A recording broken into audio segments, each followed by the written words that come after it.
এটা আমাদের বাড়ির কাছের জবা ফুল গাছ।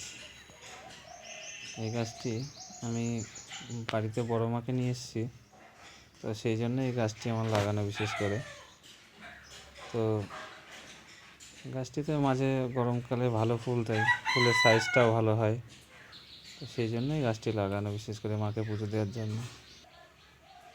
এটা অনেক আগেকার ফুল গাছ। এটা থোকা জবা। এটা দিয়েই প্রথমে পুজো দেওয়া হতো। এটা খুব ভালো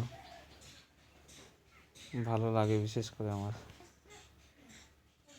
তো এটা দিয়ে মাকে পুজো দেওয়া হতো আগে, তবে তারপরেই ওই গাছটি লাগানো। এই যে বাবা লাউ গাছ লাগিয়েছে, প্রচুর জালি ধরেছে, কিন্তু এই যে মাঝে মধ্যে পাখি ইঁদুর সব কামড়ে কামড়ে সব খারাপ করে দেয়, সেইগুলো তো আর ঠিক থাকে না, সেইগুলো গাছ থেকে কেটে ফেলে দিতে হয়।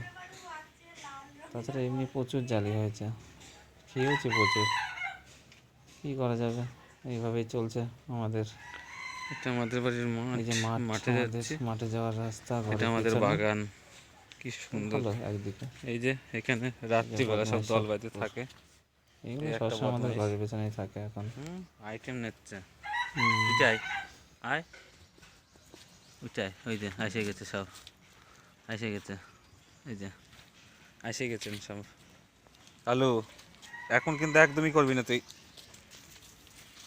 নমস্কার কর, ভালো করে নমস্কার করবি, এইভাবে নমস্কার করে শিখে গেছে। আর একটা বদমাইশ, যেখানেই যাবো মাঠে ঘাটে সব জায়গায় পেছন থাকে, সব জায়গায়। এইটা এত বদ। এই যে সব দল এসে গেছে। আমাদের লেবু গাছে কিছু ফুল এসছে, জানি না কেমন হবে, আপনারা দেখতে পাচ্ছেন কিনা জানি না।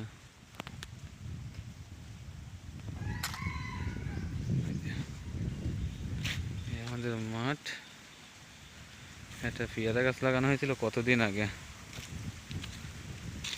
পুরো মাঠে ধান চাষ কমপ্লিট, সবাই কাজ করছে।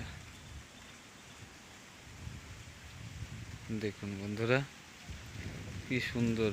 চারিদিকে যখন ধান হয় পুরো সোনালি রঙে ভরে যায়, এত সুন্দর লাগে তখন।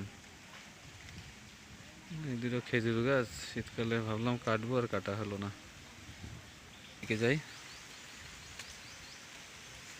চল হাট।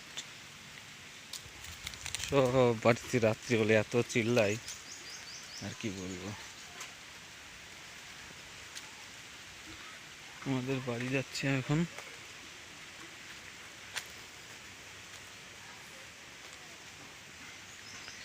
আমাদের এটা কল, কিছু এলাকার গাছ।